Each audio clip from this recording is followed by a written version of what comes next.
you all in the special program organized by Study with VI, A Flight of Spirit, where we meet a person who has changed disability into ability. On every 21st day of the month at 9 p.m., we are going to interview a person who, in spite of being disabled, has achieved success. So do watch the whole program and inspire yourself. Thank you. Keep learning and achieve your goals. Happy watching. Happy watching. Happy watching.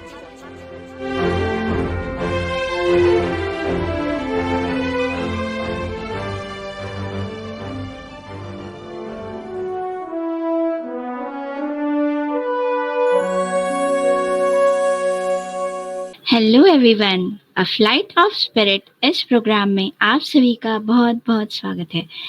आज हम मिलेंगे एक ऐसे उड़ान से जिन्होंने अपनी दृष्टिहीनता को अपनी शक्ति बनाकर एक इंक्लूसिव स्टूडियो की स्थापना की। मैं स्वागत करना चाहूँगी आज के हमारे अतिथि बिरमान सर का। सर, आपका स्टडी विद वीआई टीम द्वारा आयोजित अ फ्लाइट ऑफ स्पिरिट में हार्दिक स्वागत है। Thank you so much ma'am. मैं स्वागत करना चाहूँगी आज के हमारे होस्ट जो मेरे साथ इस इंटरव्यू को लेंगे, चैतन्य सर और अनुज सर का। सर, आप दोनों का बहुत बहुत स्वागत है इस प्रोग्राम में।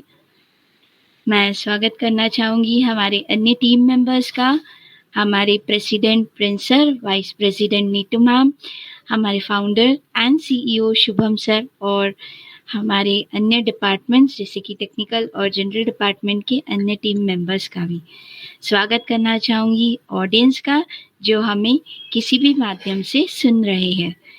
तो बिना किसी देरी से आइए सर से इस इंटरेस्टिंग कॉन्वर्जेशन की शुरुआत करते हैं।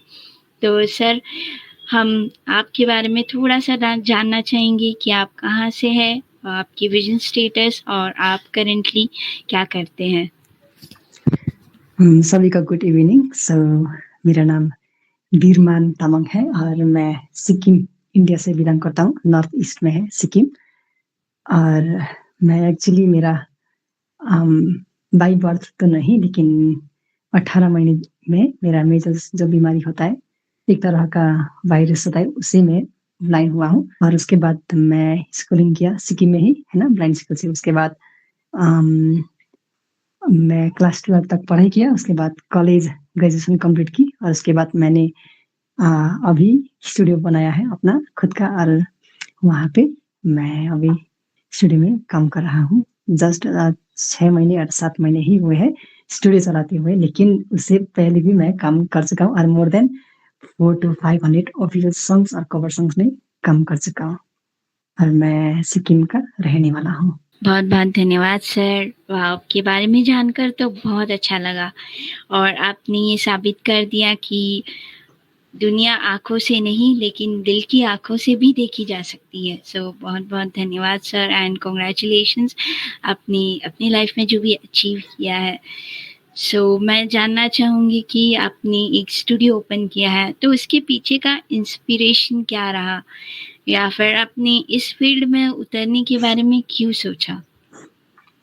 एक्चुअली मैम, जब मैं छोटा मतलब बहुत छोटा नहीं, लेकिन जब मैं क्लास 9 और 10 में था या क्लास 8 में था, तब मेरे पास तो कंप्यूटर वगैरह कुछ भी, फोन वगैरह कुछ भी नहीं था। तो तब मैं एक हमारा यहाँ के पड़ोस के भैया के पास गया था। तब उन्होंने कहा कि हे भाई, तो गाना गा लो। तो मैंने गाना गाया थोड़ा सा। तो उन्होंने एक वॉइस को चेंज करके ऐसा टोन बनाया कि जैसे घोस्ट का साउंड, और बहुत लोग गा रहे हैं, लड़का का वॉइस का, लड़की का, एक ही वॉइस का, ऐसा बनाया। तो मैंने सोचा अरे वाह, ऐसा भी होता है क्या कभी? तो मैंने सोचा कि हाँ, इसमें काम करूँगा। तो उसके बाद मैंने थोड़ा हॉस्टल में बैठ के ना मैं शुरू किया। थोड़ा एक्चुअली मैं गिटार प्लेयर हूँ, थोड़ा बजा देता हूँ, काम चलाऊ हो जाता है। तो एक्चुअली एक हमारे पास डीजी करके एक डिवाइस होता था, डीजी प्लेयर आते थे। मैं हॉस्टल का सभी का डीजी प्लेयर 4 या 5 इकट्ठा करके पहले में मैंने गिटार का पीस रिकॉर्ड किया और वो रिकॉर्डिंग किया, पीस प्ले किया। तो दूसरा रिकॉर्डिंग पे ऑन किया रिकॉर्डिंग भी, और वहाँ पे गिटार का एक पीस था। उसके बाद फिर दूसरा रिकॉर्ड कर लिया। ऐसा करके 2 हो गए। तो ऐसा करके 4-5 में ड्रम्स ऐसा करके थोड़ा करके ना एक डेज में पूरा हमारा रिकॉर्ड बन जाता था। ऐसा करके थोड़ा इंस्पिरेशन मिला और उसके बाद करते-करते अब यहाँ पे आ गए तो बहुत खुश लगा। ग्रेट सर, मतलब जानकर बहुत ही अच्छा लगा और काफ़ी इंटरेस्टिंग जर्नी रही होगी आपकी जर्नी के बारे में हम जानेंगे और मैं बहुत एक्साइटेड हूँ सारी चीज़ें जानने के लिए। तो हम फ्लैशबैक में जाते हैं और सर की थोड़ी-सी फैमिली और कॉलेज लाइफ के बारे में जान लेते हैं।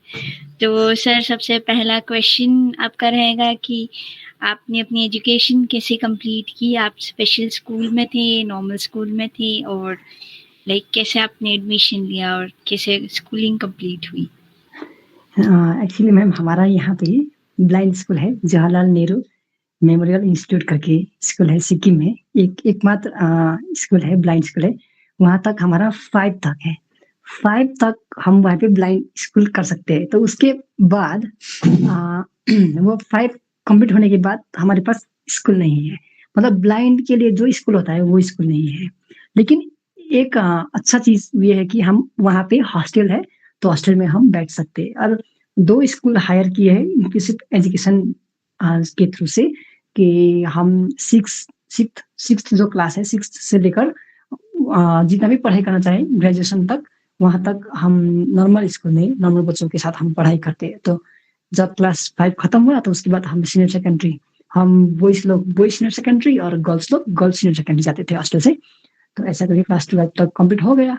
तो उसके बाद कॉलेज आया, तो कॉलेज भी हमारा यहाँ पे जो जहाँ पे मैं रहता हूँ नामची सिक्किम में, तो वहाँ पे साउथ में ना मैम हमारा कॉलेज है कामरांग कॉलेज, वहाँ पे हमारा एडमिशन हो गया तो हम पढ़ के खत्म हो गए ऐसा करके। लेकिन हमारा एक चीज़ क्या है कि क्लास 5 तक ही हमारा ब्लाइंड स्कूल है, 6 से लेकर उधर तक नहीं है। लेकिन एक फीचर फ़ायदा का चीज़ ये है कि हमको खाने का, बैठने का सब कुछ हॉस्टल में प्रोवाइड हो जाता है।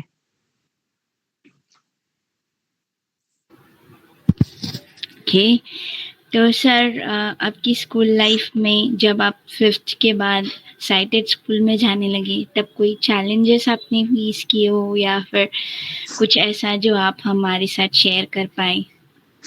बहुत मैम जब मैं जाता था क्लास 6 में पढ़ाई करने के लिए, तब तो बहुत प्रॉब्लम हुआ। जबकि हम ब्लाइंड का जो भी हमें रीड करके बुक्स वगैरह होते थे, तब तो बुक्स भी नहीं था ऐसा। तो प्रॉब्लम ये हो गया कि हमारा सिक्किम में ब्लाइंड स्कूल अभी भी बना हुआ है, मतलब अभी-अभी ही है। मेरा मतलब एग्ज़ैक्ट मुझे डेट तो मालूम नहीं, लेकिन लगभग 30 साल तो हो गए हैं। तो 32 इयर्स तो हो गए शायद, हाँ। तो तब तक हमारे पास क्लास 6 से लेकर ऊपर तक कोई भी किताब नहीं था। क्लास 5 तक तो हम ब्रेल में पढ़ाई करते थे, ऐसा करके। तो क्लास 6 से हम अपना ही हाथों से कॉपी दोस्त का कॉपी लेके उनका वहाँ पे कॉपी करके हम ब्रेल में लाके ना मैम में लिख के उसके बाद हम एग्ज़ाम देते थे। तो उसके बाद क्लास 6, 7, 8, 9 तक ऐसा हो गया और 10 में आया बोर्ड एग्ज़ाम। तो बोर्ड एग्ज़ाम के लिए तो हमें स्क्राइब मिलता है, जो हमारा हम रीड करते हैं, वो रीड करते हैं क्वेश्चन और हम बताते हैं आंसर और वो लिख लेते हैं। तो ऐसा करके नंबर बच्चों के साथ ही ऐसा करके पढ़ाई किया और क्लास 10 और 12 खत्म हो गए। तो क्लास 12 के बाद कॉलेज जो है, कॉलेज में भी वैसा ही सेम फॉलो हुआ है मैम। ओके, तो सर आपकी फैमिली का सपोर्ट और सोशल सपोर्ट फ्रेंड्स का और बाकी लोगों का कैसा रहा? और ना सिर्फ स्कूल कॉलेज में, जब आप आज एक स्टूडियो को रन करते हैं खुद के बलबूते पर, तो उनका नज़रिया क्या है आपकी तरफ? एक्चुअली मैम क्या है कि मेरा फैमिली, हम तो विलेजर्स है, मैं भी विलेजर्स हूँ। एक्चुअली हम विलेज से बिलॉन्ग करते हैं ना, सिक्किम तो पहाड़ी इलाका है, तो यहाँ पे बहुत सारा विलेज है। तो मैं भी एक रिमोट प्लेस से बिलॉन्ग करता हूँ। तो जब मैं स्कूल पढ़ाई करके वहाँ पे मेरा लैपटॉप पहले क्लास 10 में मैंने लैपटॉप खरीदा था। तो लैपटॉप लेके मैं जब गया, वहाँ पे चलाया, वो लोग तो इतना चौंक गए कि अरे वाह! वो भी लैपटॉप चलाते हैं ब्लाइंड, अरे! वो तो अंधे हैं, कैसे वो करते हैं? तो फिर जब मैंने गाना बनाया, थोड़ा-थोड़ा प्रोजेक्ट किया, पैसा अपना खुद बनाया और क्लास 11-12 और कॉलेज जो है, कॉलेज का तो पूरा खर्च मैंने ही उठाया। और पेरेंट्स ने थोड़ा-थोड़ा हेल्प किया है क्योंकि मेरा बूढ़ा बाबा है ना, तो मतलब मेरा पिता बहुत बूढ़ा है, बूढ़े हो चुके हैं, मतलब 65-70 तक हो चुके हैं, तो अभी काम नहीं करते। और पापा ने मेरे को थोड़ा हेल्प किया। उसके बाद सब कुछ जो मेरे थोड़ा-थोड़ा पैसे आते थे, हम क्लास को बंक करके ना क्लास को भाग के, आज क्लास था तो वो क्लास छोड़ के हम दोस्त के रूम में जाके रेकॉर्ड कर रहे थे। ओह!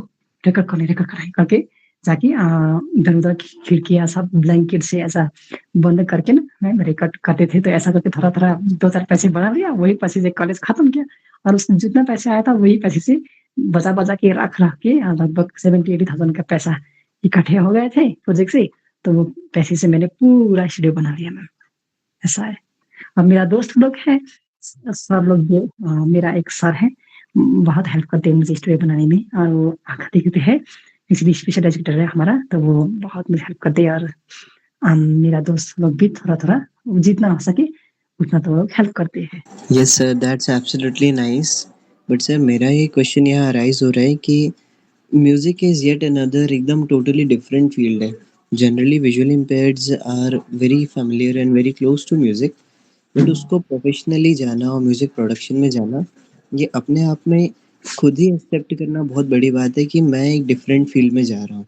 तो जो आपकी अप्रोच है, जो जनरल सोसाइटी की अप्रोच से पूरी तरह अलग है, no competitive exams, no private job, no IT, तो आपने अपने आप को कैसे कन्विंस किया कि मैं इस फील्ड के लिए सूटेबल हूँ और यदि मैं इसमें आगे जाता हूँ तो मैं सक्सेसफुल हो पाऊंगा? मीन्स खुद के लिए एक राइट करियर चूज करना और उसको एक्सेप्ट करके डिसाइड करना।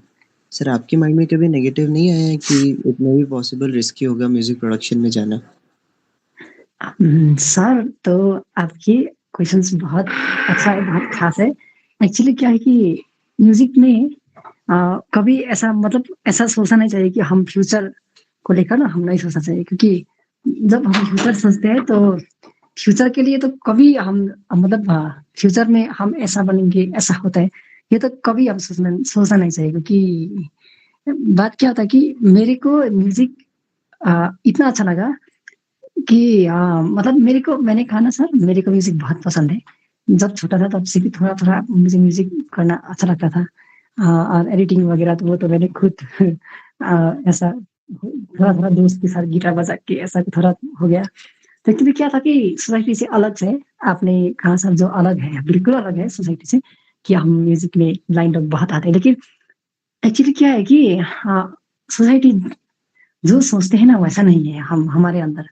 कि सोसाइटी में सोचते हैं कि हम लोग सिर्फ म्यूजिक कर सकते हैं और गाना बजाते हैं, गाना गा इतना सोचते हैं। लेकिन सोसाइटी ये नहीं सोचता कि अ, हम म्यूजिक को गाने गाता ही नहीं, बजाता भी नहीं, लेकिन हम खुद उसको रिकॉर्ड करके, एक्सपोर्ट करके, या किसी का हम जैसे वो लोग स्टूडियो में काम करते हैं, बहुत टफ है, वो काम हम ब्लाइंड लोग भी कर सकते हैं। तो ऐसा है सर, तो ऐसा ही करके थोड़ा आगे बढ़ते गया। और नेगेटिविटी जो है वो माइंड में लाना ही नहीं है हमको, क्योंकि अगर वो लोग मतलब और कोई लोग, कोई भी, मैं भी कोई भी अगर वो सोचते हैं कि म्यूजिक से हम पैसा बना लेंगे, म्यूजिक से हम बहुत पैसा बनाएंगे और काम करते रहेंगे, ऐसा ऐसा नहीं होता है। पैसा बनाने के म्यूजिक नहीं, म्यूजिक मेरे को तो, मैं हाल में कहूँ कि मेरे पास पैसा इतना भी नहीं होता, लेकिन इतना तो होता है कि मैं कुछ खा पाऊँ और घर को चला सकूँ, उतना तो होता है अभी मेरे पास। एक्चुअली क्या है कि मैं म्यूजिक से नहीं, मेरा जो म्यूजिक का काम है, अपना जो मैं काम करता हूँ, आउटपुट देता हूँ, वो चीज में डिपेंड करता है एक्चुअली। तो अगर काम दूसरों को अच्छा लगा तो वो तो दूसरों को, इसके पास ये काम होता है, ऐसा होता है, तो वो लोग आते हैं, फिर रिकॉर्ड किया, तो पहले एक क्लाइंट था तो 2 क्लाइंट बन गया, और 2 अगला क्लाइंट भी फिर और दूसरा क्लाइंट को लेकर आएंगे, तो ऐसा करके बहुत सारा नेटवर्क तो बन जाएगा। अभी मैं ऐसा होता हूँ कि मैं अकेले रहता हूँ, तो सुबह से शाम तक मेरा काम ही काम होता है, तो बहुत बिजी रहता हूँ। तो ऐसा होता है मैम कि ऐसे एक्चुअली बहुत सारा प्रोजेक्ट होता है, तो पैसे तो थोड़ा-थोड़ा आते ही है, क्योंकि फ्री में तो कोई भी काम नहीं कर रहा था। तो जितना काम बनता है उसका तो पैसे देते ही हैं। तो मुझे लगता है कि फ्यूचर में भी ये सब कुछ हो सकता है, क्योंकि आज से 1000 साल पहले और 100 साल पहले भी म्यूजिक था, और अभी भी है, और बाद में भी रहेगा, ये लगता है। और म्यूजिक कभी टलता नहीं, क्योंकि हर चीज़ किसी भी चीज़ में म्यूजिक है ना। तो जो आकाश से बारिश होती है, वो भी तो एक म्यूजिक जैसा ही है, उसको तो हम म्यूजिक में यूज़ कर सकते हैं, है ना? तो ये चीज़ लगता है सर। और म्यूजिक का ऐसा, म्यूजिक के बारे में मेरा फ्यूचर है, मैं म्यूजिक से ही फ्यूचर मेरा हो जाएगा, ऐसा सोचना नहीं है। म्यूजिक को इंटरटेन मतलब ऐसा मतलब करने में अच्छा लगता है मुझे, पर वही चीज़ को मैंने अपना प्रोफेशन बना लिया सर। तो वो मेरे मेरे हिसाब से वो है, दूसरे के हिसाब से दूसरा हो सकता है, लेकिन मेरे हिसाब से as a my point of view मुझे ये लगता है सर। एंड सर आपका पॉइंट ऑफ व्यू एकदम परफेक्ट है क्योंकि आप अपने फील्ड में सक्सेसफुल हैं। बट येट अनदर क्वेश्चन, जो आपके क्लाइंट्स आते हैं, क्या वो कभी क्वेश्चन नहीं करते हैं आपके विजन पे कि सर आप कैसे बनाओगे म्यूजिक, या उनके साथ आपके कभी टफ टॉक्स नहीं होते हैं इस बात को लेकर के? अल्टीमेटली कभी आपको कोई टफ सिचुएशन फेस करनी पड़ती है इस इशू के कारण अपने क्लाइंट्स के साथ भी? एक्चुअली क्या था कि सर क्लाइंट के साथ टफ सिचुएशन तो होता ही है, क्योंकि सिचुएशन बिना सिचुएशन के तो कुछ भी नहीं होता सर, क्योंकि हम लोग ब्लाइंड है, नॉर्मल पर्सन नहीं है। तो कंप्यूटर चलाने के लिए भी हमको, पीसी को हैंडल करने के लिए भी हमको स्क्रीन रीडर चाहिए और बहुत चीज चाहिए, हमको एक स्क्रिप्ट चाहिए, बहुत सारा चीज चाहिए। तो वो तो एक टफ काम है ना सर। हम पहले कंप्यूटर लिया, कंप्यूटर लाने के बाद वैसे ही हम ऑन किए, तो उसके बाद हम यूज नहीं कर सकते। उसके लिए तो हमको फिर दिखने का जरूरत होता है, दिखने वाला जो पार्सली बंदा होता है वो लाके एनवीडिया को ऑन कर देंगे, वहां पे डाल देंगे, और कहाँ पे, वो भी एक टफ है। तो ऐसा ही बहुत चीज आते हैं लाइफ में, बहुत टफ होता है।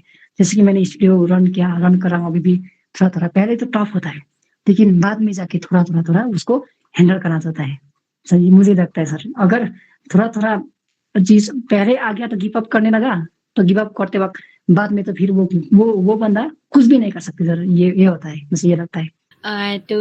जैसे क्लाइंट्स की बात हो रही थी सर, तो मैं आपको उस टाइम पे लेकर जाना चाहूँगी जब आपने स्टूडियो खोलने का थॉट अपने माइंड में लाया, और वो आपका फर्स्ट क्लाइंट जिसके लिए आपने स्टूडियो के माध्यम से काम किया होगा, तो वो एक्सपीरियंस कैसा रहा और उसके पीछे के स्ट्रगल्स एंड सपोर्ट क्या थे?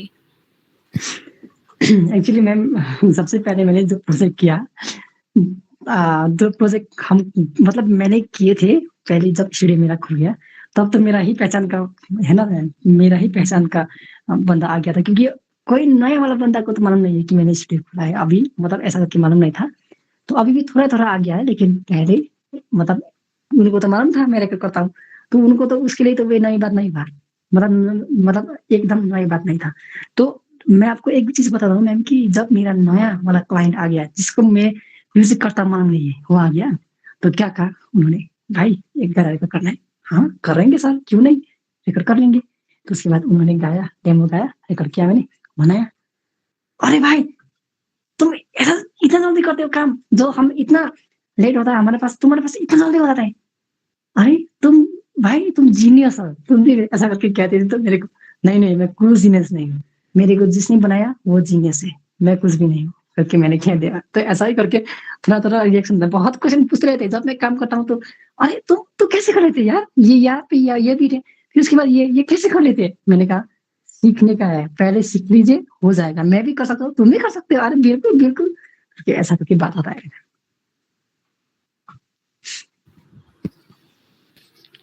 गुड सर, मतलब काफ़ी पॉजिटिव एक्सपीरियंसेस रहे हैं ऐसे मुझे लगता है आपकी बातों से, और काफ़ी अच्छी बात है क्योंकि एक ब्लाइंड पर्सन जब कुछ भी नया करने जाता है, स्पेशली ऐसे सब फील्ड में, तो लोग थोड़े अचंभित रह जाते हैं और कई बार हमें सफल होने में भी बहुत सा वक्त लग जाता है।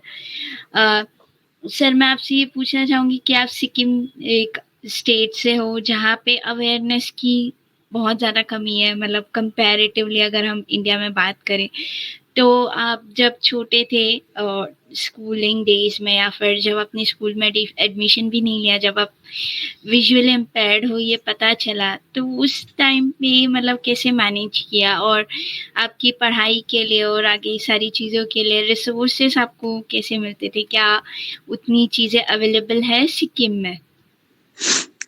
नहीं मैम इतना तो नहीं है, लेकिन पहले क्या था कि मेरा पहले स्कूल ज्वाइन हुआ, तो उसके बाद तो मैम ऐसा ही, मैं तो छोटा था, तब तक मुझे कुछ मालूम नहीं है। मुझे जब क्लास 6 में पहुंच गया मैं, तब मैं 12 साल का था, तब से मुझे थोड़ा मालूम होगा कि बाकी मुझे अपना मम्मी का भाई है ना मैम, वो लेकर आए थे मुझे, मेरा नाना लेकर आए थे यहाँ पे। तो स्कूल है ब्लाइंड लोग की पढ़ाई करने के लिए भी, तो ऐसा करके थोड़ा सा हो गया मैम, तब तो हो गया। क्योंकि तब हमारे पास मतलब हमारे पास नहीं, लेकिन बहुत लोगों के पास फ़ोन था और टीवी टेलीविज़न था, तो मतलब ऐसा ब्लाइंड स्कूल सिटी में भी है, ऐसा करके हमें मालूम हो गया था। तो ऐसा करके मैम थोड़ा-थोड़ा अवेयर हो गया है मैम। अभी तो सभी को मालूम है, क्योंकि अभी तो गवर्नमेंट में सब कुछ हो गया ना मैम, ब्लाइंड स्कूल रजिस्टर हो गया, अब तो गवर्नमेंट हो गया, तो इतना प्रॉब्लम नहीं है। तो पहले तो प्राइवेट था, तो थोड़ा-सा हाँ, मैम थोड़ा प्रॉब्लम था, लेकिन मेरा तो हो गया। Great sir. तो सर लाइक अभी जब आप एक स्टूडियो को ओन करते हो, तो आप जब अपने लाइफ को रिवाइंड करके ऐसे पीछे देखते हो कि आप कहाँ थे और आज आप कहाँ हो, तो आपको कैसा लगता है? लाइक क्या वो फीलिंग होती है और आप इससे क्या सीखते हो? क्योंकि ऐसा बोला जाता है कि हम अपने पास्ट से बहुत कुछ सीखते हैं। तो लाइक आपने क्या सीखा अपने पास्ट से? मैम मेरे पास से मैंने ये चीज़ सीखा कि पहले हम जो करते थे, पहले जो मेरे पास बहुत सारे मतलब इक्विपमेंट नहीं थे, तब हम रिकॉर्ड करते थे। तो वो चीज़ से मैंने बहुत कुछ सीखा मैम। जैसे कि मेरे पास पहले मैंने आपको पहले बताया कि पहला मेरा डीजी प्लेयर जो हम इकट्ठे करके तुम्हारा दोस्त का, मेरा दोस्त का बहुत सारा, ओह! तुम्हारा दोस्त का डीजी प्लेयर माँग के ले आओ ना, थोड़ा काम है। तो वो लेकर आते थे, तो मेरा दोस्त का भी मेरे पास है, उसका दोस्त का भी, उसका डीजी प्लेयर, ऐसा करके 2-3 होते थे। मेरा खुद का भी रिकॉर्ड किया। तो वो चीज़ में क्या था कि डिस्टॉर्शन होता था, थोड़ा-सा मतलब साउंड फटता था साउंड, और थोड़ा क्लियर भी नहीं आता, पतला-सा मतलब जैसे कि पुराने टेप रिकॉर्ड में आते। तो टेप रिकॉर्डर जैसे थोड़ा-थोड़ा रिकॉर्ड करके आया। तो तब से रिकॉर्ड कर करके थोड़ा-थोड़ा जुगाड़ हो गया ना मैम, वो भी एक जुगाड़ जैसा हो गया। बाद में आया तो हमको रूम में मैंने सोचा था कि जो रिवर्ब वगैरह डिले वगैरह आता है, रिवर्ब रिकॉर्ड करने के लिए पहले तो हमारे पास कोई इक्विपमेंट नहीं था। तो हम क्या करते थे कि एक रूम में, खाली रूम में गया, खाली रूम में जाके हम रिकॉर्ड करते थे। खाली रूम में गया, उसके बाद रिकॉर्ड किया, तो रिवर्ब, थोड़ा-सा रिवर्ब का जो नॉइज़ होता है वो आते थे। तो ऐसा करके हाँ, ऐसा करते थे, तो थोड़ा जुगाड़ बन गया। तो ऐसा कर के मैं सीख गया। तो मैं, ऐसा लगता है मुझे, पास्ट में मैंने जितना चीज़ किया, रिकॉर्ड करने से पहले फ़ोन ऑन किया, रिकॉर्ड पॉज़, रिकॉर्डिंग स्टार्ट, क्योंकि हमारे सीनियर बात करते, उसको कट करने का अवसर भी नहीं था, थोड़ा-सा है ना? एकदम सटीक टाइम में हमको प्ले और पॉज़ करना पड़ता था रिकॉर्डिंग करने के लिए।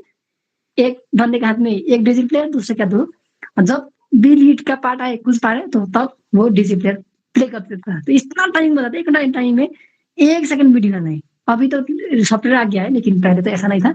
हम जब सीखते थे, मतलब मेरा जब मैं सीखने का मैं बिगिनर में था, तब तो तब से आकर जुगाड़ करके ऐसा बना लिया।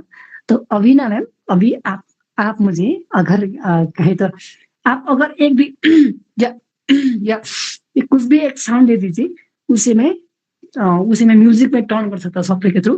तो इतना काबिल बना दिया है मुझे तब, जो जुगाड़ मैंने कहा, जुगाड़ से मुझे इतना काबिलियत बना चुके हैं, मुझे बना दिया है। तो वो चीज़ मैं सोचता हूँ कि मैं कहाँ था, तब का मेरा मेहनत अभी रंग ला रहा है। तो हमको मैं एक ही चीज़ बोलना चाहूँगा कि जो हमारा पहले हम जितना सीखते हैं पास्ट में, जितना जो भी करते, वो एकदम बेकार का चीज़ नहीं है। कोई भी करते हैं तो बेकार चीज़ नहीं है, वो बाद में काम आती है, और वो डबल काम होने वाले हैं। पहले जो हमने सीखा, वो डबल काम होने वाला है, वो लगता है मुझे। और ये चीज़ हो गया पहले था।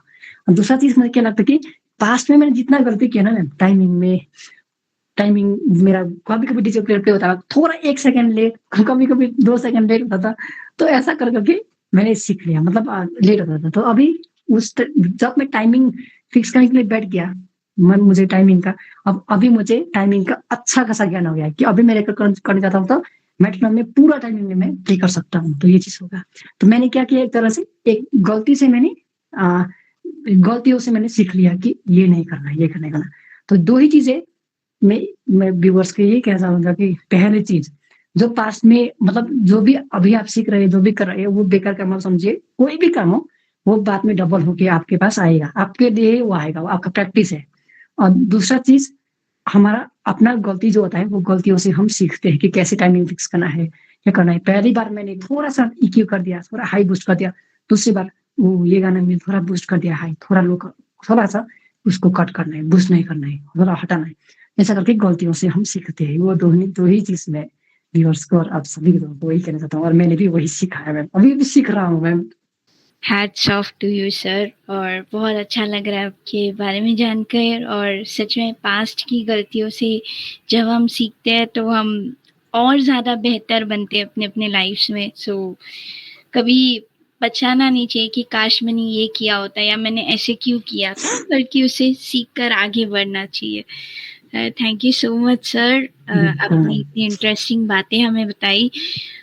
आगे बढ़ने से पहले हम जाएंगे एक छोटे से ब्रेक पे और फिर आने के बाद हम फिर से कंटिन्यू करेंगे सर के साथ। हाय, क्या हुआ? मुंह क्यों लटका हुआ है तेरा? यार कुछ नहीं, पता है आज मेरे कॉलेज में मुझे स्पीच देनी थी। जैसे मैं स्टेज पे गई ना, मैं इतना ज़्यादा घबरा गई कि मैं कुछ बोल ही नहीं पाई। अपने आप को एक्सप्रेस करना इतना मुश्किल क्यों हो जाता है? हाँ यार, ये तो है। पता है, मेरा जॉब इंटरव्यू था, इतना ख़राब गया ना, मैं कुछ भी प्रेजेंट ही नहीं कर पाई वहाँ पे अच्छे से। और पता है तुझे, मुझे इतना डर लग रहा था ना, समझ ही नहीं आया मुझे क्या बोलूँ। काश कोई गाइड करने वाला होता। सही कह रही हो। पता है public speaking skills, personality development ये सब सिखाते हैं, पर हमारे घर से तो इतनी दूर है, हमारे लिए जाना तो बहुत मुश्किल है। गाइस बस इतनी सी बात, स्टडी विथ वीआई का नया कोर्स लॉन्च हुआ है अनस्टॉपेबल मी के नाम से। इसमें personality development, public speaking, body language, यहाँ तक कि सेल्फ डिफेंस भी सिखाए जाने वाले हैं। और सबसे इंटरेस्टिंग बात, ये ऑनलाइन होने वाला है यूजिंग गूगल मीट। आपको कहीं जाने की नीड ही नहीं है। सीरियसली? हाँ सीरियसली। अच्छा, तो इसमें रजिस्टर कैसे कर सकते हैं? रजिस्ट्रेशन के लिए क्या है यार, स्टडी विथ वीआई की वेबसाइट पर जाओ www.studywithvi.com, या फिर एक नंबर देता हूँ, उस पर कॉन्टैक्ट करो 8839602219। फिर से सुनो 8839602219। इस पे कॉल करके अपना रजिस्ट्रेशन करा लो। वाह, अब ना कोई डर ना ही कोई झिझक, अब हम भी अनस्टॉपेबल बनेंगे। अनस्टॉपेबल बनिए और नई ऊंचाइयों को छूइए। सो स्वागत है आप सभी का एक बार फिर से। ब्रेक लेकर हम आ चुके हैं। सर आप भी फ्रेश हो गए होंगे, तो अनुज सर को मैं हैंड ओवर करना चाहूँगी कि अनुज सर आप आए और इंटरव्यू को आगे बढ़ाएं। यस मैम, मेरी वॉइस आ रही है? Yes sir.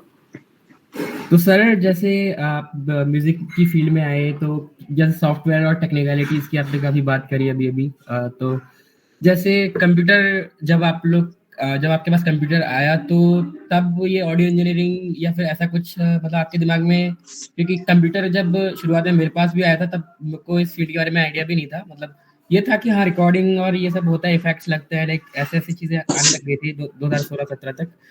गोल्ड वेव और बाकी सॉफ्टवेयर जैसे आ गए थे। टेक्निकलिटीज पे हम लोग बात कर रहे हैं अभी इस टाइम पे। तो आप लोगों के पास जब कंप्यूटर आया था, तो मतलब कैसे आप लोग को, मतलब क्या था कि ऑडियो इंजीनियरिंग के बारे में तब तक आपको नॉलेज आ चुकी थी कि मतलब ऐसे होता है, चीज़ें काम करती हैं, या फिर तब आप क्या, मतलब किस तरह से काम करते थे ऑडियो के ऊपर? एक्चुअली सर क्या हुआ था, मैं आपको बताता हूँ। मेरा हिस्ट्री थोड़ा सा, मैं संक्षेप में जा रहा हूँ और पास्ट में जा रहा हूँ। तो एक ऐसा स्टोरी है मेरा। मेरे पास लैपटॉप नहीं था, लेकिन मैं ऐसा ट्रस्टवर्दी था, मैं ऐसा ट्रस्टेबल था कि ऑस्ट्रेलिया में जो भैया लोग हैं, उनके पास लैपटॉप था। वो भी लिनोवो का लैपटॉप था, लेकिन कौन सा वाला मुझे मालूम नहीं। वो रैम बहुत कम था उसका, 2 GB या 3 GB ही होंगे शायद, 2 GB या 4 GB का होगा, 2 GB होगा शायद। हाँ, उस तो टाइम तब पे मैं इतना ही होता था। यस। हाँ, तो तब मैं क्लास 7 और 8 में, ऐसा ही कुछ 7, 8, 9 या ऐसा ही कुछ होना चाहिए, मैं भूल गया वो टाइम एक्चुअली, डेट क्या कौन सा था। और तब क्या हुआ था कि मुझे ना, तब वो लोग, मैं कहता था कि तुम्हारा लैपटॉप मुझे थोड़ा देख ले, दे दो। तो मतलब भैया जी, लैपटॉप चाहिए मुझे, आपका थोड़ा सा मुझे काम है। तो वो कहते थे कि लेकर जाओ। किसी को नहीं था, लेकिन मैं ऐसा इनोसेंट या क्या कहूँ मैं, मुझे मालूम नहीं कैसा था मैं तब, लेकिन मुझे ना, मैं बहुत छोटा दे दी। तो लेकर आया, तो उसके बाद एक्चुअली लैपटॉप मांगने का सिलसिला यहाँ से शुरू हुआ। मैं आपको बताता हूँ। मुझे ना जब मैं छोटा था तब बड़े लोग लैपटॉप फ़ोन चलाते थे, जो C5 E5 हुआ था ना फ़ोन तब था, नोकिया का E5 C5 वो फ़ोन भी टच वाला था।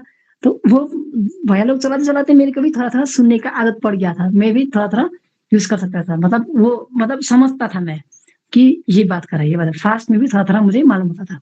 ऐसा करके कंप्यूटर तो बोलता ही है, मेरा ऑपरेटर कीज़ तो मुझे मालूम था, सब कुछ क्लास 5 और 6 में मैंने सीख लिया था सब कुछ, तो हो गया मालूम। तो कीज़ तो मालूम था, कुछ भी, है ना? डील कैसे होता है, ये सब कुछ मालूम था। और एक दिन मेरा एक सर है, वो सर ने कहा कि तुमको तो बहुत ऑडियो में मतलब एडिटिंग करने में बहुत ईज़ी लगता है।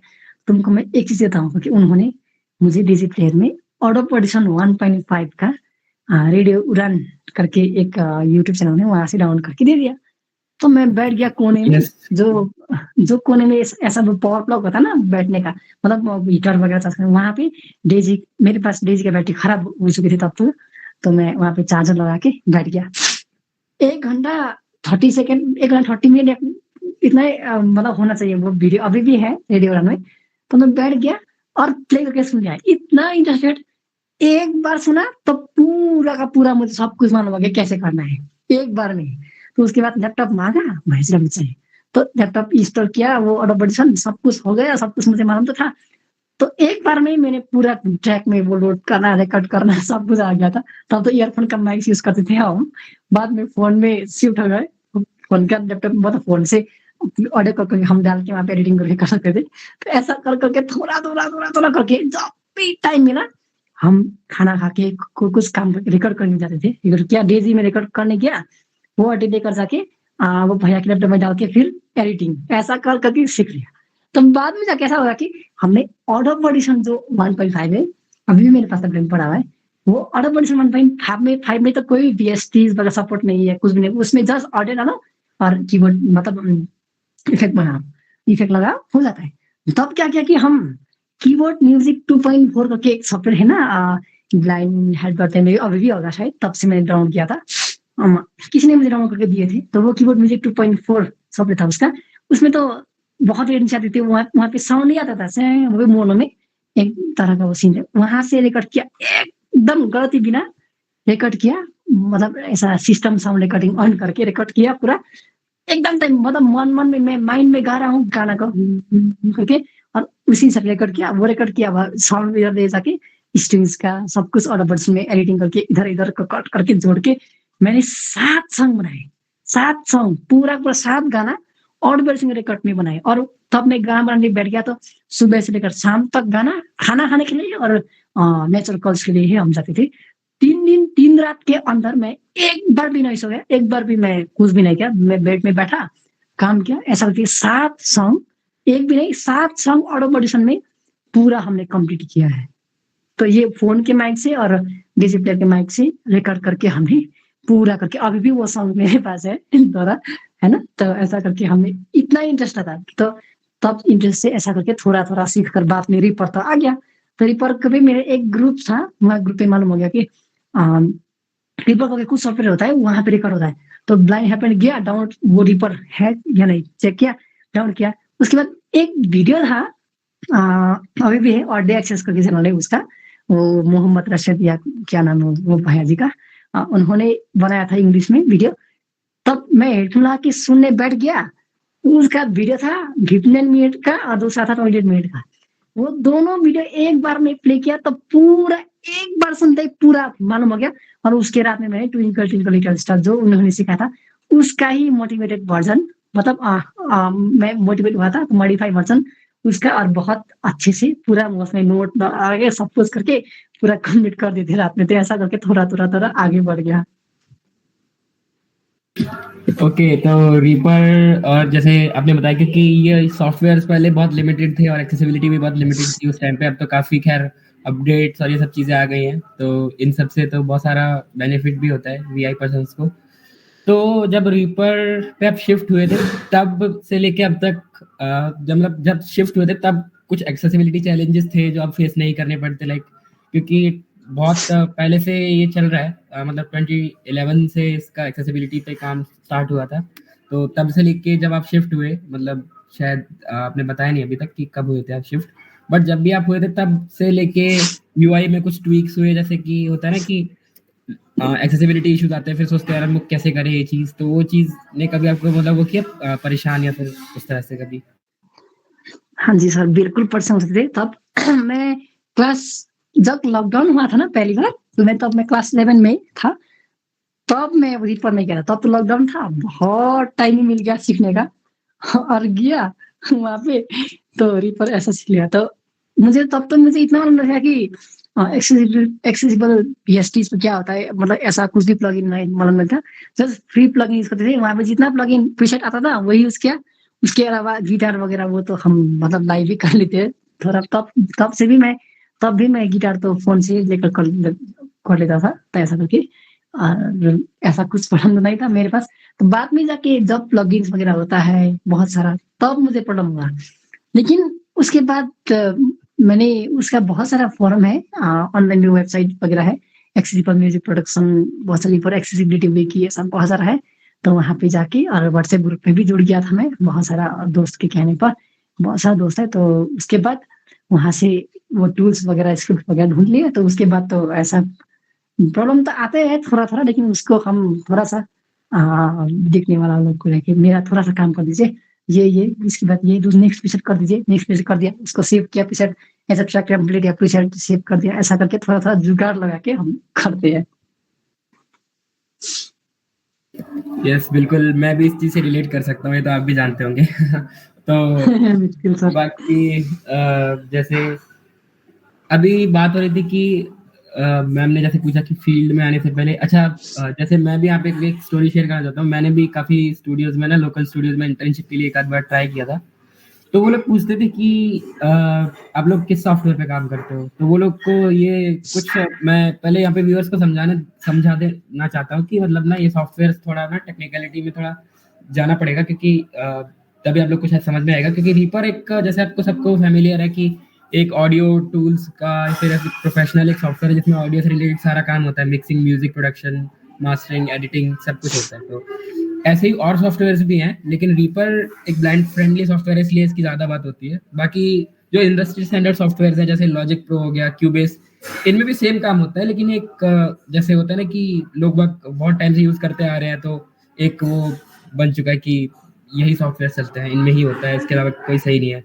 तो इस तरह से ना कभी कभी मेरे साथ क्या हुआ था कि एक बार मैं गया था, तो उन्होंने पूछा कि किस सॉफ्टवेयर पे काम करते हैं, तो मैंने बोला कि रीपर। तो उन्होंने बोला कि रीपर ये क्या होता है, हमारे यहाँ तो इस पे काम होता है, अगर आपको इस पे नहीं आता तो हम नहीं कर सकते आपको मतलब वो हायर। इस तरह से मतलब डिस्क्रिमिनेशन का भी आपको मतलब हुआ है कि ऐसा बोला, और आपको लगा वो बुरा कि यार ऐसा क्यों है, मतलब रीपर पे सारी चीज़ें होती है, तो मतलब ऐसा कैसे करते हैं, मतलब साइटेड पर्सन डिस्क्रिमिनेशन करते हैं, फिर मतलब उस तरह का जो अवेयरनेस की कमी, जैसे मैंने बोला था अभी, तो उस तरह से कभी आपके साथ ऐसा कुछ हुआ है इंसिडेंट?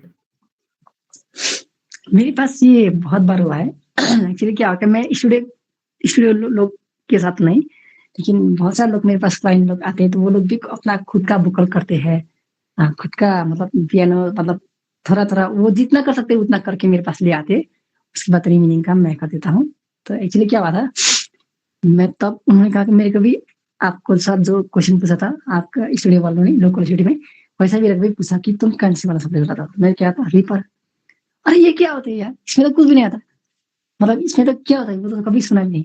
मैंने क्या, क्यों नहीं होता, अगर नहीं होता तो मैं कैसे कर लेता फिर। तो एक क्वेश्चन मेरे तरफ से क्वेश्चन होता है, और एक क्यों नहीं होता, मैं कर रहा हूँ तो फिर तो ये कैसे हुआ। आपने मेरा मिक्स सुना है गाना? हाँ सुना है बिल्कुल। आपने मेरा गाना में व्यूज देखा है? हाँ देखा है सब कुछ। और मैं म्यूजिक कैसे बनाता हूँ? अच्छा बनाता हूँ। ये सब मैं रीपर में तो किया है, रीपर नहीं होते मैं आपके जो सब उसमें किया मैंने, नहीं इसमें रीपर में किया मैंने ना, और हो रहा है तो फिर क्यों करके ऐसा करके मैं उल्टा ही क्वेश्चन कर देता हूँ मैं उन लोगों का। हाँ, क्वेश्चनिंग भी होनी चाहिए, लेकिन फिर भी कुछ लोग नहीं समझते इस चीज को, तो वो चीज भी है ना। एक्चुअली बहुत लोग ऐसा मेरा क्वेश्चन से भी समझते नहीं है, तो मैं ऐसा कहता हूँ, सब जो DAW है वो DAW मतलब डिजिटल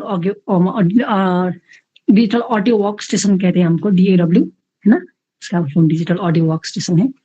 तो उसमें क्या होता है कि डिजिटली सब कुछ होता है ना, ऑडियो फॉर्म में। और वर्क स्टेशन का मतलब वहाँ पे हम मतलब वर्क काम अपना काम कर सकते हैं, वो है स्टेशन है। तो रिपर में वो लोग क्यों प्रेफर नहीं करते, क्योंकि सुनिए, पहली चीज ये है कि लॉजिक प्रो, क्यूबेस जितना भी सॉफ्टवेयर है उसमें प्लगइन्स और वीएसटीज, जो वीएसटी वर्चुअल इंस्ट्रूमेंट कहते हैं हम लोग, प्लगइन्स जो पियानो, गिटार्स हो गए, बॉस लूप्स वगैरह, वो सब कुछ मिलते हैं। सब कुछ जो जो चीज चाहिए वो बेसिक में जितना चीज होता है वो सब कुछ मिलता है।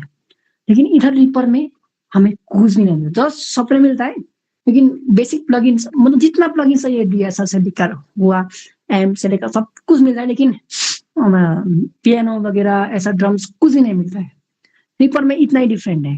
और लेकिन काम, मिक्सिंग, मास्टरिंग और रिकॉर्डिंग जो काम है वो काम सेम ही है। उधर भी वही काम होता है, इधर भी वही काम, वीएसटी सपोर्ट वही इधर भी होता है, इधर उधर में भी होता है, एफएलसीडी में, सब में वीएसटी सपोर्ट होता है। लेकिन प्रॉब्लम इतना है कि रिपर हमें कोई भी सॉफ्टवेयर नहीं देता है, वीएसटी पे नहीं था। और एक बात कहूँ, एक मजे के बात कहता हूँ सर आपको, कि एक मजे की बात ये कि लॉजिक प्रो वालों के पास इतना वीएसटी है, पियानो वगैरह, ड्रम्स वगैरह है, लेकिन वो लोग वो यूज ही नहीं करते, कि मालूम है, क्योंकि वो स्टॉक प्लगइन है ना, तो ज्यादा वो क्या सोचते हैं, स्टॉक है, नहीं यूज करना, तो वो लोग भी प्लगइन खरीदे, फैब फिल्टर हो गया, बहुत सारा वो क्या कहते हैं, पियानो एडिटिव कीज हो गया, और सीरम हो गए, और वो जेब्रा लीड, बहुत सारा जो प्लगइन आता है ना, एम्पल बेस, ड्रम से इजी ड्रमर, वो यूज करते हैं। अपना लॉजिक का तो खुद का वो लोग यूज ही नहीं करते, तो क्यों, क्या फायदा फिर। तो रिपर में भी कुछ भी नहीं है, तो वो तो हम एक्सटर्नल वीएसटी खरीद कर भी डाल सकते हैं। अगर हमने एक मीडी कीबोर्ड खरीदा, उसमें ही 500-600 साउंड मिल जाएंगे, तो क्या क्यों चाहिए प्लगइन हमको रिपर के साथ। तो ऐसा है। रिपर में एक फायदा क्या है कि हम उसे portable, as a portable, without install किए बिना हम उसे यूज कर सकते हैं। किसी के भी लैपटॉप में जाओ, हार्ड ड्राइव में लेकर जाओ प्रोजेक्ट पोर्टेबल रिपर खोलो, यूज करो बिना इंस्टॉल किए बिना। अगर लैपटॉप खराब हो गए, लॉजिक प्रो में ऐसा होता है नहीं, एफएल7 नहीं, कोई सॉफ्टवेयर में भी ऐसा नहीं होता है। तो रिपर का ये फीचर अच्छा है। और रिपर का अगर आप कोडिंग में अच्छे हैं तो उसको आप खुद भी मतलब अपना मॉडिफाई कर सकते हैं। और जैसे कि रिकॉर्ड करने का कीज ये हो गया मेरा, ऐसा बहुत सारा चीज आप उसमें मॉडिफाई कर सकते हैं। लेकिन लॉजिक प्रो में जो बाय डिफॉल्ट दिया है वही यूज करना हो जाएगा। ऐसा है। हाँ, कुछ लिमिटेशंस हैं कुछ सॉफ्टवेयर्स की। जो डॉ यहाँ पे आपने रेफर किया, वो सॉफ्टवेयर ही होते हैं बेसिकली। मैं यहाँ पे नॉर्मल व्यूअर्स को बताना चाहता हूँ जो टेक्निकल चीजें नहीं समझ पा रहे। DAW जो सॉफ्टवेयर हैं, उनकी ही एक ऑडियो इंजीनियरिंग में टर्म यूज की जाती है जिसको डॉ बोला जाता है, तो वो है। बाकी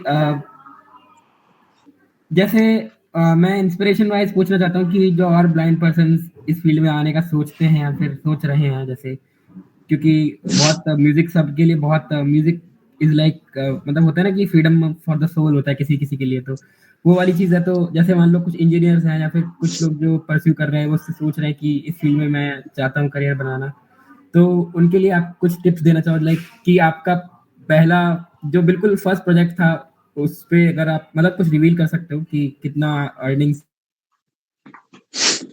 एक्चुअली क्या होता है, मेरा आपको पता भी नहीं होता कि आप कब से अर्निंग करना स्टार्ट करोगे और कितना करोगे, कोई भी नहीं आपको बताता। लेकिन जब आप एक एस्टैब्लिश्ड हो जाते हो, आपका नेटवर्क अच्छा हो जाता है, तो फिर आप धीरे धीरे करके मतलब ग्रो करने लगते हो।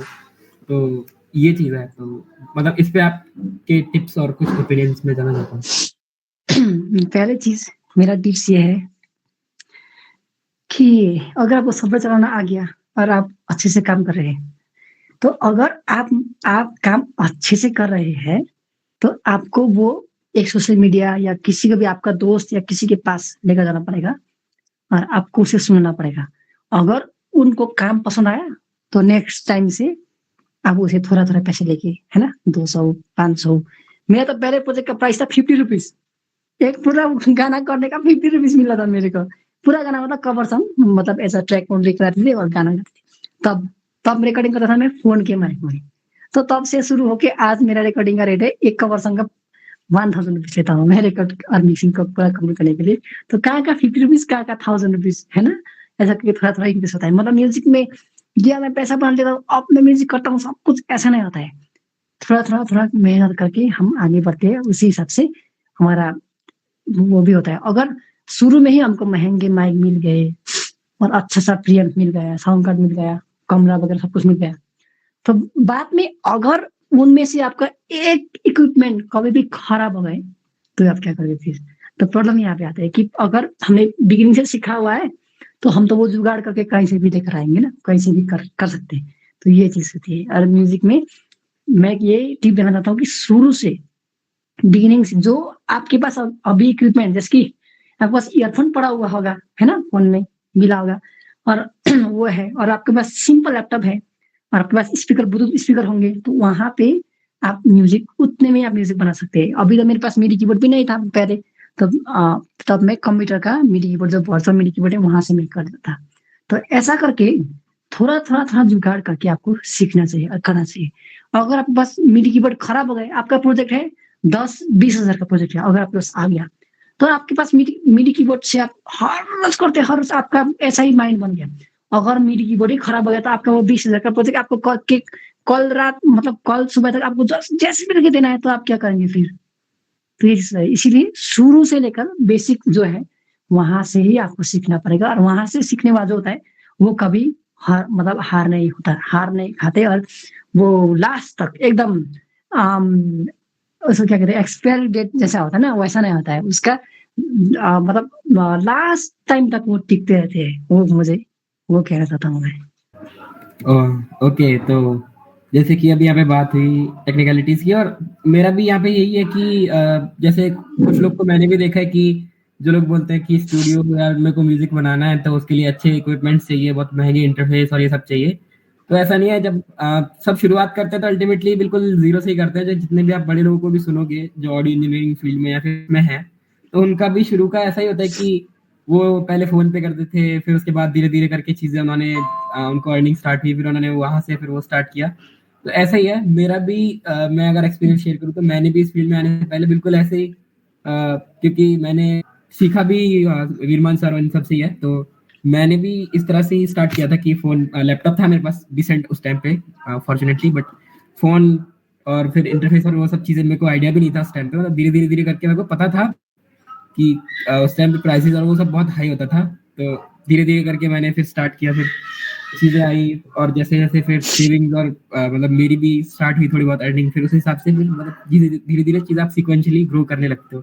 तो वो चीज है। तो ऐसा नहीं कि आप सोच लो कि मतलब इक्विपमेंट्स नहीं है तो लोग कर नहीं सकते, बिल्कुल कर सकते हो।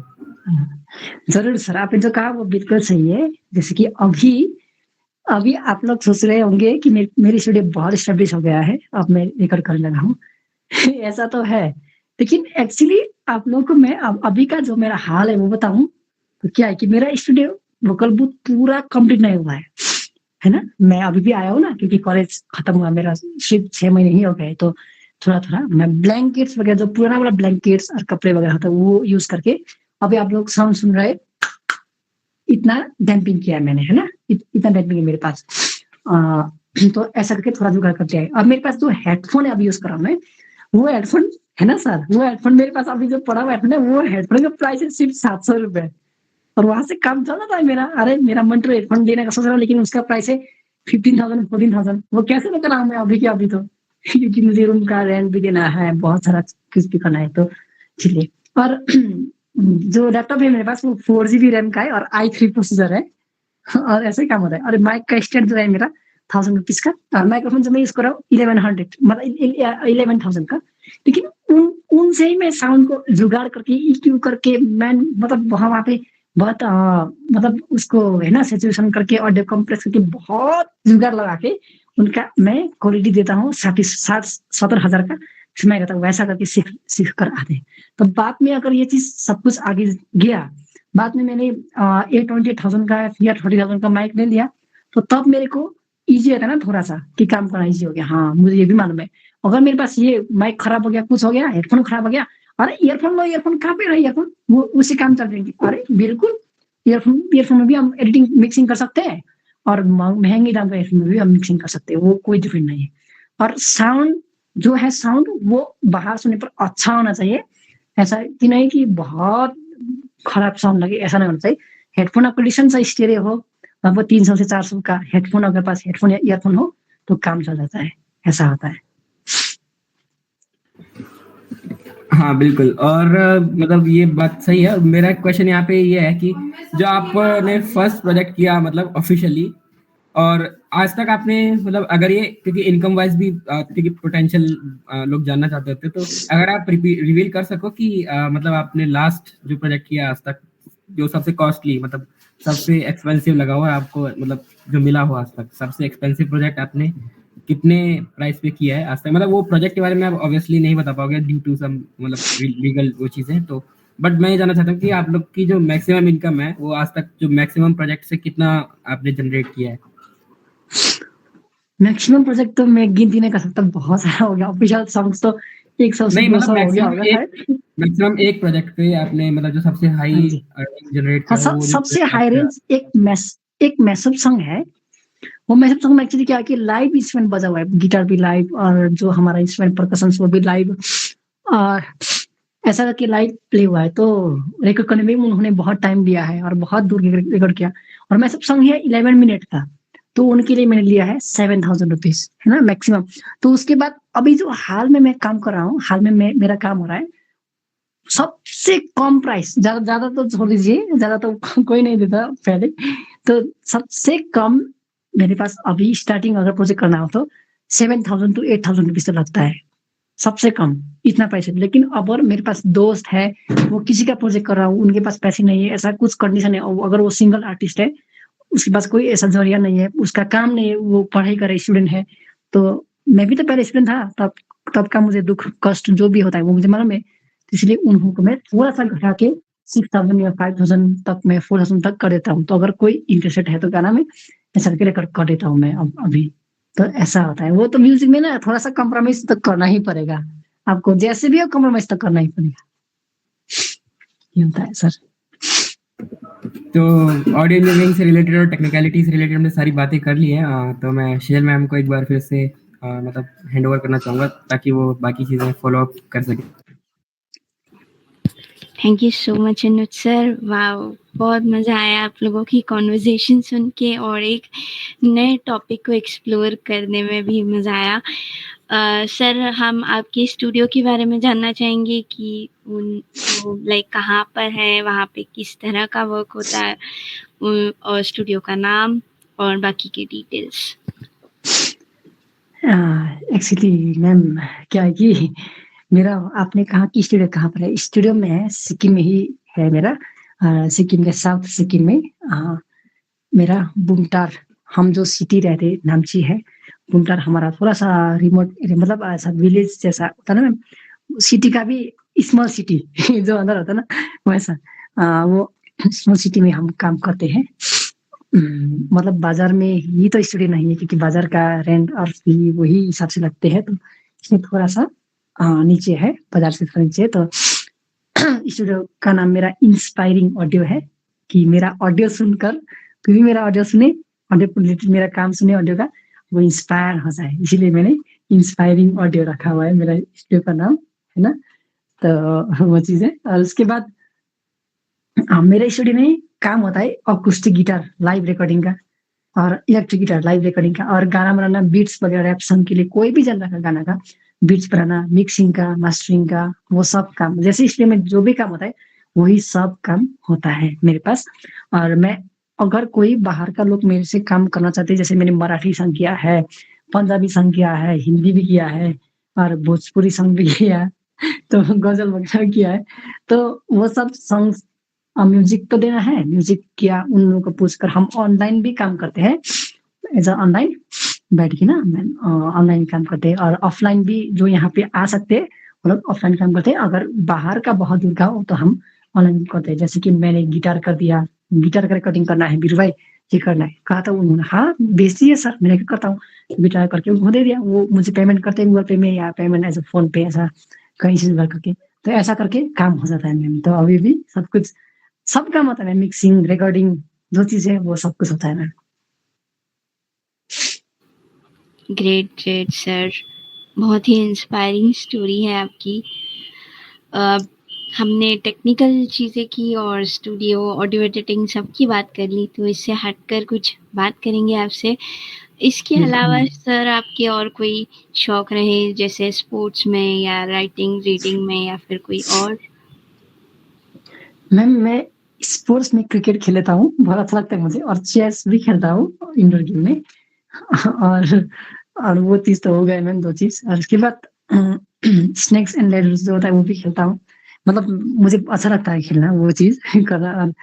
पहले तो कार्ड्स भी खेले थे, लेकिन अभी तो हॉस्टल में कार्ड्स खेलना बंद हो गया ना, तब बहुत छोटी थी तब खेलते थे, तो अब तो बंद हो गया, तो तब से खेला नहीं, तो मैं बहुत भूल गया हूँ, लेकिन मुझे थोड़ा-थोड़ा कार्ड्स का थोड़ा मालूम है, तो ऐसा है मैम। और क्रिकेट तो हो गए, उसके बाद मुझे उसके अलावा मूवी देखना और स्टोरी, मूवी तो नहीं, स्टोरी जो होता है ना मैम, मतलब यूट्यूब पे पड़ा होता है, ज़्यादा से ज़्यादा स्टोरी देखना, और कोई फ़िल्म का मैं पूरा मूवी देखता नहीं हूँ, उसका जो एक्सप्लेनेशन होता है ना यूट्यूब में, वो देखता हूँ। मुझे बहुत स्टोरी सुनना और वो करना बहुत पसंद है, और लिखने का बात हुई तो मैं ज़्यादा लिखता नहीं मैम, मुझे लिखने का टाइम ही मिलता नहीं ज़्यादा।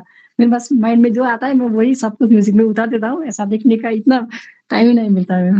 लेकिन मन में तो है लिखने का, मुझे पोएम लिखने का शौक है, लेकिन मैं इतना ज़्यादा लिखता नहीं। पहले कॉम्पिटिशन वगैरह में लिखता था, लेकिन अभी तो मैं म्यूज़िक जब से किया, तब से तो मैं बहुत फ्री नहीं होता हूँ, बहुत बिज़ी रहता हूँ मैं। वाओ सर, अमेजिंग, ऑलराउंडर हो फिर तो आप। नहीं मैम, मोस्टली तो हो गए डाउट, सिर्फ बस एक डाउट है। अभी as you said that you are very successful और सब एकदम सेट है, एकदम सब टू द पॉइंट चल रहा है, तो फ्यूचर में आपके क्या प्लान्स है? या आप कहीं घूमने जाने में इंटरेस्टेड है, या हिल क्लाइंबिंग में, मीन्स किसी भी तरह की इंटरेस्ट जो हम बचपन में सोचते हैं कि मैं बड़े होऊंगा, सक्सेसफुल होऊंगा तो ऐसा करूंगा, ऐसा कुछ आपने, हालांकि आपने कहा कि फ्यूचर के प्लान्स नहीं बनाने चाहिए, लेकिन इतना बचपना सभी के अंदर होता है, तो कोई ऐसी इच्छा जो आपने बचपन में सोची हो और बड़े होके आप सक्सेसफुली पूरी कर पाए हो? यदि हो तो वो बताइए, और यदि कोई इच्छा आपकी अभी रिमेनिंग रह गई हो पूरी करना हो, तो वो भी बताइए। मुझे एक्चुअली म्यूज़िक के अलावा, म्यूज़िक मेरा इच्छा होता ही है, बहुत चीज़ होता है। ये मेरा म्यूज़िक ही लाइफ़ का एक मतलब खाने का और लाने का, कुछ भी करने का ज़रिया ही बन चुका है अभी म्यूज़िक, है ना? अभी के लिए तो, और एज़ अ फ्यूचर वही चलेगा मेरा, वही सोच रहा हूँ, और अगर नहीं हुआ तो वो देखा जाएगा क्या होता है। लेकिन मेरा म्यूज़िक से छोड़ के और मुझे करने का शौक है, वो क्या कि दोस्तों के साथ बैठ के बात करना, और जो जंगल में जाते हैं ना ट्रैकिंग, हमारे सिक्किम में तो बहुत सारा जंगल वगैरह होता है यहाँ पे, जब बहुत सारा मतलब फॉरेस्ट एरिया है एक्चुअली, तो हमारा नॉर्थ ईस्ट है ना, तो मुझे फॉरेस्ट में जाना और फॉरेस्ट में रात गुज़ारना, और वो दोस्तों के साथ पेड़ जो ऐसा मतलब पेड़ होता है ना, पेड़, वो ऐसा पेड़ में झूलना और उसके ऊपर जाना, मुझे बहुत, अभी भी पेड़ चढ़ता हूँ मैं क्योंकि हमारा तो यहाँ पे पेड़, कहीं का भी पेड़ मिलता ही है, तो इसीलिए ये तो कॉमन है। तो ऊपर जाता हूँ तो इधर-उधर जाता हूँ, और मुझे पेड़ मतलब जंगल में बैठने का और दोस्तों के साथ बहुत सारा ऐसा होता है ना, थोड़ा-थोड़ा पार्टी, मतलब सामान लेकर गए, मतलब घर से बाहर अलग जाके वहाँ पे पिकनिक कैंपिंग करते हैं टाइप। ना। हाँ, वो ऐसा करना मुझे बहुत पसंद है, और उसके अलावा तो इतना पसंद, कोई भी ऐसा घूमने जाने का, कोई भी जगह में जाने का, ऐसा तो कुछ भी मुझे पसंद नहीं, क्योंकि स्कूल टाइम में ही हम बहुत सारा जगह में जा चुके हैं, तो मुझे इतना खास नहीं लगा। लेकिन मुझे जंगल में जाने का, ट्रैकिंग करने का, वो मुझे बहुत इंटरेस्ट है, अभी भी मुझे इंटरेस्ट है। एंड सर, ऐसे कोई पर्सन है जिनको आप आइडलाइज़ करते हो या जिन्होंने आपको इंस्पायर किया हो, आपके बचपन में या अभी भी? कोई एक पर्सन? मुझे अ, इंस्पायर किया है अ, बहुत इंस्पायर तो मैं बहुत चीज़ से होता है। मैं कोई भी चीज़ देखता हूँ तो वो चीज़ से मैं इंस्पायर होता ही हूँ, क्योंकि वो चीज़ को मैं पहले, जब मैं देखता हूँ तो वो चीज़ को मैं पहले रियलाइज़ करता हूँ और देखता हूँ कि वो चीज़ क्या है। तो वो चीज़ से हम इंस्पायर तो होता ही है जैसे भी करके। और मुझे एक चीज़ बहुत बहुत अच्छा लगता है कि मेरा, हाँ, एक सर है, वो सर मेरे पास आते रहते हैं, तो वो सर से मैं एक चीज़ से इंस्पायर हूँ कि पैशन रखना है। किसी भी चीज़ में काम करते हैं तो, कुछ भी काम करते हैं तो उस चीज़ में पैशन रखना है। वो मुझे बहुत इंस्पायर करते हैं, तो इसलिए मैं यहाँ तक पहुँचा हूँ पैशन करके। तो अगर कोई चीज़ बनाया तो वो तुरंत नहीं हुआ, तो उसको थोड़ा-सा वेट किया, पैशन रखा, तो वो चीज़ से मैं सर से बहुत इम्प्रेस हूँ और बहुत इंस्पायर भी हूँ। एक चीज़ हो गया। दूसरा चीज़, मुझे ये लगता है कि टाइम, सभी चीज़ बनने में टाइम लगता है, तो वो टाइम मुझे एक सर है मेरा, एक है, वो सर ने मुझे सिखाया था कि टाइम में ही सब कुछ होता है, वो थोड़ा-थोड़ा करके वो है। और म्यूज़िक के फ़ील्ड में अगर मैं जाऊँ तो म्यूज़िक के फ़ील्ड में तो बहुत सारा है सर, मैं आपको कैसे कहूँ कि ये मेरा इंस्पायर है, तो बहुत लोग हैं जिसने नहीं, नहीं, मेरा लाइफ़ में एक होता है ना कि जिसको सुन लिया यार हमने यार कि मतलब वाओ! ये तो बहुत नेक्स्ट लेवल है, उस टाइप का इंस्पिरेशन, मतलब एक होता है ना जो बचपन में हमें याद होता है, अभी तक याद होता है फिर। वो याद ही रहता है पूरी लाइफ ऐसे? मतलब नहीं, आप ऐसा तो उनको ऐसा सुन तो के नहीं हुआ आपकी है इच्छा कभी। होती है। ऐसा तो मेरा नहीं होता। मैं किसी को ही सुनता हूँ तो हर अच्छा लगता है। जैसे कि मैंने एक गिटारिस्ट गिटार प्ले करते हुए सुना यूट्यूब में या कहीं से भी, वो मुझे इतना अच्छा लगता है, इतना अच्छा लगता है, वाह मैं भी ऐसा गिटार प्ले करता। कॉल से गिटार प्रैक्टिस किया थोड़ा सा, फिर मुझे आलस आने लगता है, आलस आने लगता है गिटार बजाने में। फिर एक दिन किसी ने एक बीट ऐसा बना के सुना यार, हिप हॉप का या कोई भी चीज, किसी दोस्त ने भेजा, तो सोचा, अरे वाह ऐसा भी हो सकता है क्या, मैं भी वैसा करना चाहता हूँ। तो उसके बाद मैं जो चीज मुझे अच्छा लगता है ना, मतलब जिस जिस हर किसी को सुनता हूँ तो हर किसी से इंस्पायर हो ही जाता हूँ मैं मेरा था।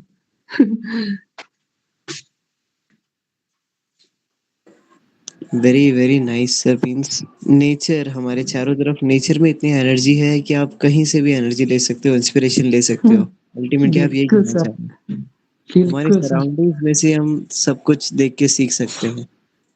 एंड सर बिल्कुल। आज हमारी सराउंडिंग्स में आप आए हैं और आपने इतने अच्छे से हमें इंस्पायर किया है, उसके लिए सच में बहुत बहुत शुक्रिया। Thank you thank you very so much much. Sir.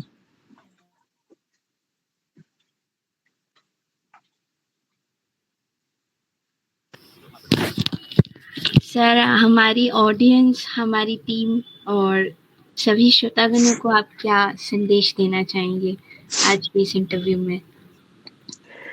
मैं सभी टीम्स को और पहले तो मुझे यहाँ पर निमंत्रित किया, मुझे यहाँ आने में और मेरा इंटरव्यू करने में मुझे बहुत खुशी लगा। बहुत मैं अच्छा फील कर रहा हूँ और बहुत अच्छा लगा मुझे। आप लोग को बहुत बहुत धन्यवाद पहली चीज का। और जितना भी लोग मुझे सुन रहे हैं, जितना भी लोग अभी आप मुझे सुन रहे हैं, तो आप लोगों को मैं यही कहना चाहूंगा कि अपने लाइफ में हम कभी भी गिव अप नहीं करना चाहिए। हम है ना, जैसे हम ब्लाइंड है, कुछ नहीं कर सकते, ऐसा नहीं कर सकते। ये कभी भी माइंड में आने देना ही नहीं, क्योंकि हम हमको एक मतलब सृष्टि किया है हमारा लॉर्ड ने, मतलब गॉड ने हमें सृष्टि किया, तो हमारे पास कुछ ना कुछ तो उन्होंने दिया है। तो वो चीज को हम ढूंढे और उन चीज में हम आगे बढ़े। और उसके बाद हम हमारे पास जो काबिलियत है वो काबिलियत को निखारे अपने आप में। और जैसे कि कोई भी पोएम पोएम करते हैं या गाना लिखते हैं या कुछ भी मूवीज या स्टोरी लिखते हैं, कोई भी फील्ड में सकते हैं, किसी भी चीज में वो चीज में पैशन रखे और आगे बढ़े, वही मेरा सबसे चीज है। और धीरज धीरज रख के सब कुछ करना चाहिए। जैसे कि मैंने इस म्यूजिक के लिए बहुत टाइम तक मेहनत किया, है ना, मेहनत किया और धीरज रखा, और एक दिन ना एक दिन तो हो जाएगा, ऐसा करके होता है। अभी भी मैं धीरज रखता हूँ, मेहनत करता हूँ, हर रोज मेहनत करता हूँ, धीरज रखता हूँ, तो मेरा मेहनत का फल तो एक दिन हमें मिल जाएगा। और यही कहना चाहता हूँ कि मेहनत करते रहिए और अपना जो चीज है, टैलेंट या जो भी चीज है आपके पास, उसको निखारते रहिए। वो चीज मैं कहना चाहता हूँ। बहुत खूब सर, ये तो है कि मेहनत का फल एक न एक ज़रूर मिलता है और पेशेंस, हार्ड वर्क और अपने पैशन को जीने से हर वो सपना पूरा हो सकता है।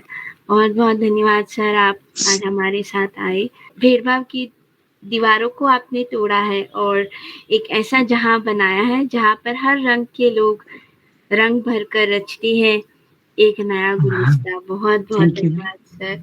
आपने ये भी साबित कर दिया कि दुनिया देखने के लिए नज़रों की या रोशनी की ज़रूरत नहीं, कुछ ज़रूरी है तो वो है दिल का जज़्बा। बहुत-बहुत धन्यवाद सर, हम सबको इंस्पायर करने के लिए, आपका कीमती समय हमें देने के लिए और हमारी ऑडियंस को इंस्पायर करने के लिए। धन्यवाद करना चाहूँगी चैतन्य सर और अनुज सर का, आपने इस इंटरव्यू में खूब सहयोग दिया मेरा। धन्यवाद पूरी टीम का, फ्लाइट ऑफ स्पिरिट इस प्रोग्राम को चलाने के लिए। Thank you everyone.